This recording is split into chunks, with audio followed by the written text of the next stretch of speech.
Assalamualaikum warahmatullahi wabarakatuh. Perkenalkan, saya Ahmad Zidni Hudaya akan mempresentasikan hasil dari mini skripsi yang berjudul Implementasi Kekuasaan Eksekutif yang Absolut di Indonesia pada bab 1, bab 2, dan bab 3 sebagai tugas mata kuliah Sistem Politik Indonesia. Latar belakang penelitian ini berangkat dari fenomena meningkatnya dominasi kekuasaan eksekutif di Indonesia, khususnya pasca reformasi. Pemerintah, terutama presiden dan kementeriannya, semakin mendominasi proses legislasi dan pengambilan kebijakan nasional. Salah satu contoh nyatanya yaitu pembentukan UU Cipta Kerja yang disusun secara top-down dengan minimnya partisipasi publik. Hal ini menimbulkan kekhawatiran terhadap menurunnya kualitas demokrasi dan merosotnya prinsip check and balance. Kekuasaan yang terlalu berpusat pada eksekutif telah mengakibatkan ketimpangan relasi antar lembaga negara. Lembaga legislatif dan yudikatif kerap kali tidak efektif dalam menjalankan fungsi pengawasannya. Di tengah lemahnya pengawasan tersebut, ruang publik pun semakin menyempit. Terlihat dari meningkatnya intimidasi terhadap aktivis dan akademisi yang bersuara kritis. Masalah-masalah ini menjadi sangat relevan untuk dikaji lebih dalam secara kualitatif.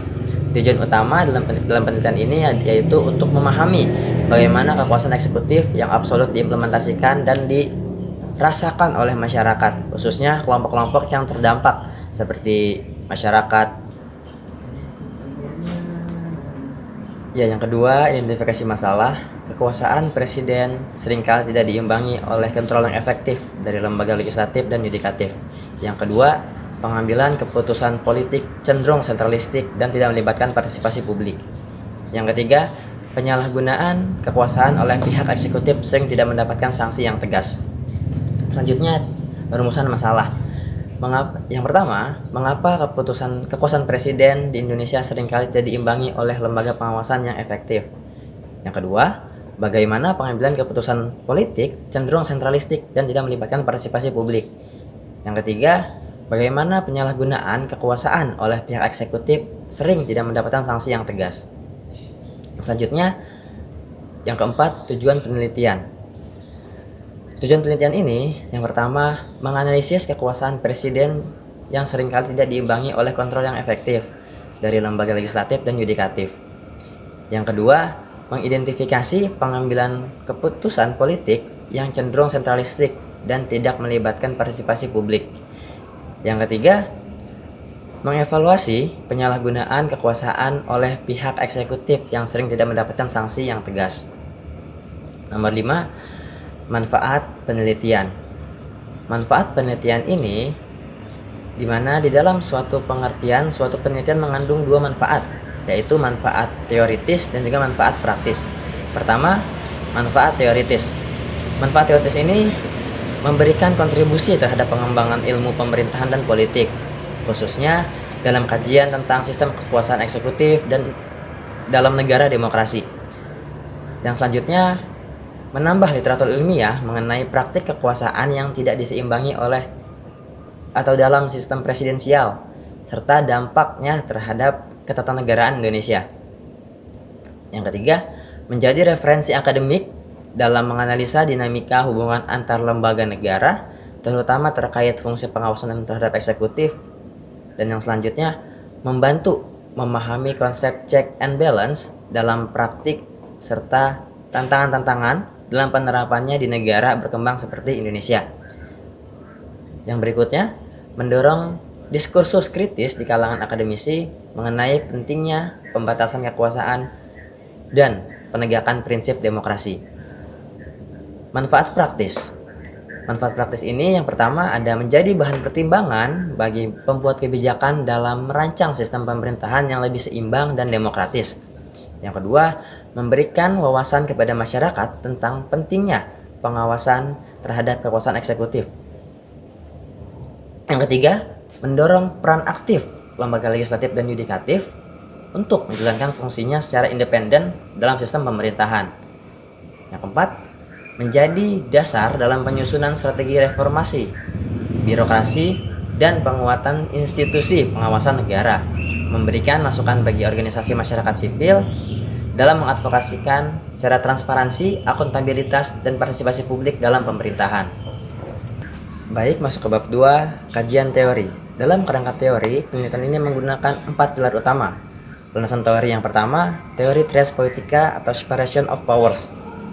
Teori ini diperkenalkan oleh Montesquieu tahun 1748 yang mengemukakan pentingnya pembagian kekuasaan negara ke 3 cabang, legislatif, eksekutif, dan yudikatif. Fungsi utamanya adalah mencegah terjadinya penyalahgunaan kekuasaan, menciptakan sistem check and balance antar lembaga negara, menjalin akuntabilitas pemerintahan melalui pemisahan fungsi dan wewenang. Dalam konteks Indonesia, pembagian kekuasaan bersifat modifikasi dan tidak menganut pemisahan secara kaku seperti di Amerika Serikat sana. Menurut Mar Abko tahun 2023, pembagian kekuasaan di Indonesia disertai prinsip koordinasi dan pengawasan horizontal antar lembaga. Namun dalam praktiknya, kekuasaan eksekutif seringkali lebih dominan karena hubungan patronase, lemahnya pengawasan DPR, dan budaya politik yang partnerlistik. Meskipun secara struktural konstitusional prinsip Tres Politica diadopsi, pasca amandemen UUD 1945, dominasi eksekutif masih kental baik dalam legislasi maupun pengangkatan pejabat tinggi negara. Hal ini menimbulkan ketimpangan dalam sistem ketatanegaraan dan mengancam prinsip demokrasi. Landasan teori yang kedua, saya menggunakan teori eksekutif dalam pemerintahan. Dalam sistem presidensial, cabang eksekutif menjadi pelaksana utama kebijakan publik dan pelaksanaan undang-undang. Presiden sebagai kepala negara sekaligus kepada pemerintah, sebagai kepala pemerintah, memegang kewenangan besar termasuk mengontrol birokrasi dan aparat negara. Menurut H. Kamil 2024, kekuasaan eksekutif di era modern mengalami ekspansi karena tuntutan efektivitas dan kecepatan pengambilan kebijakan. Namun, ekspansi tersebut dapat menimbulkan dominasi apabila tidak dibatasi oleh fungsi legislatif dan yudikatif. Dwight Waldo dalam perspektifnya menyatakan bahwa eksekutif bukan hanya pelaksana hukum, tetapi juga aktor politik yang memiliki kepentingan ideologis yang bisa memunculkan praktik otoritarisme terselubung. Maka dari itu, penting adanya pengawasan dan pembatasan agar kekuasaan eksekutif tidak menyimpang dari prinsip demokrasi. Teori yang ketiga yaitu teori konstitusionalisme atau check and balance. Teori ini yaitu prinsip dasar dalam sistem demokrasi modern yang memastikan bahwa kekuasaan negara dijalankan berdasarkan konstitusi, bukan kehendak penguasa semata, dan sebagainya. Prinsip ini lahir dari semangat untuk melindungi hak-hak warga negara dan menjamin bahwa kekuasaan tidak disalahgunakan. Hans Kelsen menyebut konstitusi sebagai norma fundamental tertinggi yang menjadi acuan segala tindakan negara. Dengan demikian, konstitusi bukan hanya dokumen hukum, tetapi juga instrumen pembatas kekuasaan. Di negara demokratis, konstitusionalisme berfungsi sebagai jaminan hukum terhadap potensi tirani. Kurniawati dan Rohmah tahun 2024. Teori yang keempat yaitu teori kekuasaan absolut, absolutisme power. Teori ini mengacu pada bentuk kekuasaan yang berpusat pada satu penguasa tanpa pembatasan hukum yang ketat. Dalam sejarahnya, bentuk ini terlihat dalam sistem monarki absolut.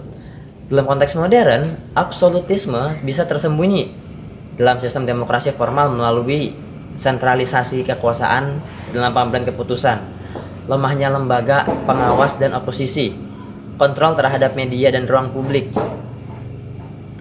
Hal ini menjadi penguat dalam absolutisme power.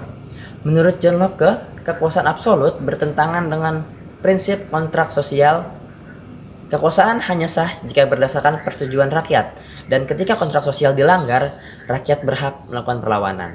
Sebaliknya, Thomas Hobbes justru memandang kekuasaan absolut ini sebagai jaminan keteraturan sosial yang bisa digunakan untuk membenarkan otoritas tunggal dalam situasi darurat. Sedangkan Montesquieu menentang keras kekuasaan absolut dan memandang sebagai jalan menuju tirani. Oleh karena itu, pembagian kekuasaan menjadi penting agar tidak ada satu lembaga pun yang memiliki kekuasaan total. Dalam konteks Indonesia, Gejala kekuasaan absolut tampak dari dominasi presiden dalam legislasi, pengangkatan pejabat, serta pengaruh terhadap aparat hukum. Demokrasi prosedural tetap dijalankan, namun substansinya tergerus oleh kontrol eksekutif yang luas. Kekuasaan seperti ini dapat membahayakan demokrasi jika tidak dikendalikan secara efektif. Jadi dapat disimpulkan, keempat teori di atas, yaitu teori tres politika, kekuasaan eksekutif, teori konstitusionalisme, dan teori kekuasaan absolut, digunakan untuk atau secara integratif untuk menganalisis praktik dominasi kekuasaan eksekutif di Indonesia, baik dari sisi struktur formal, hubungan antar lembaga, maupun dampaknya terhadap masyarakat dan demokrasi. Ya, subbab selanjutnya penelitian terdahulu. Peneliti yang saya ambil di sini yaitu dengan nama Wutskah dan Erham pada tahun 2024 dengan judul penelitiannya Diskursus Pembatasan Kekuasaan di Indonesia. Tujuan dari penelitian ini yaitu menelaah prinsip konstitusionalisme dalam membatasi kekuasaan eksekutif.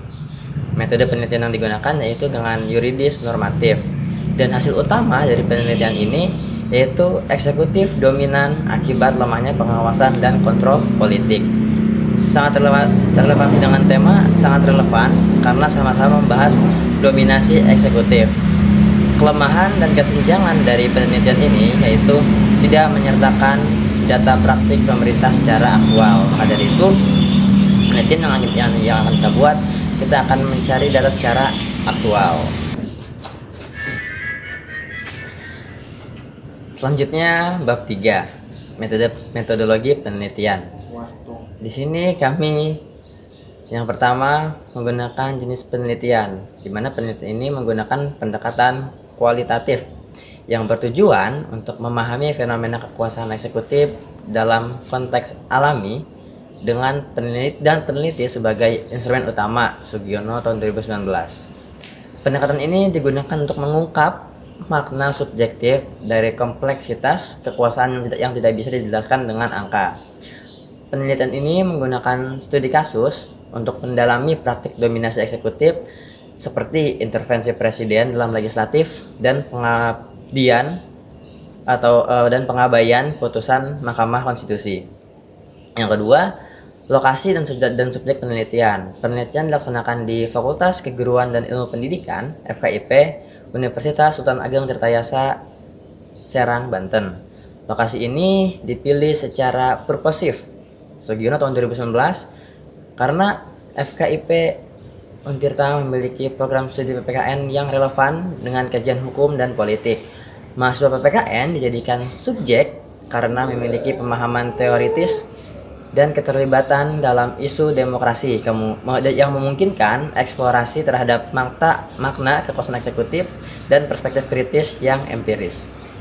Yang ketiga, teknik pengumpulan data. Teknik utama yang digunakan adalah wawancara mendalam dan studi dokumentasi. Wawancara dilakukan secara semi terstruktur untuk menggali pandangan mahasiswa terkait dominasi kekuasaan eksekutif ini. Sementara dokumentasi mencakup analisis terhadap UUD 1945, putusan MK, berita, dan kajian ilmiah. Untuk menjamin validitas yang digunakan triangulasi data, memory check, dan peer review.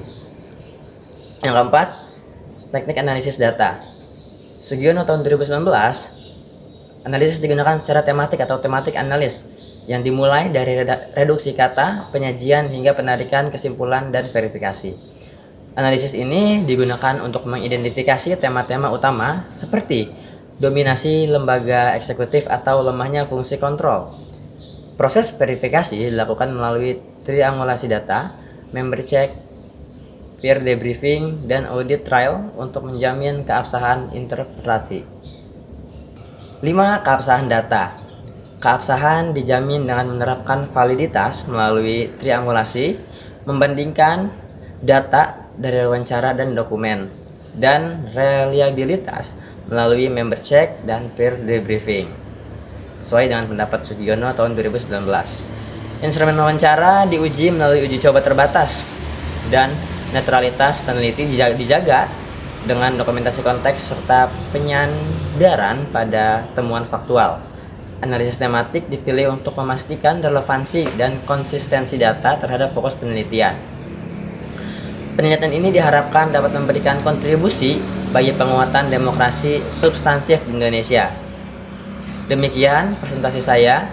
Mohon maaf bila ada kekurangan. Wabillahi taufiq wal hidayah. Wassalamualaikum warahmatullahi wabarakatuh.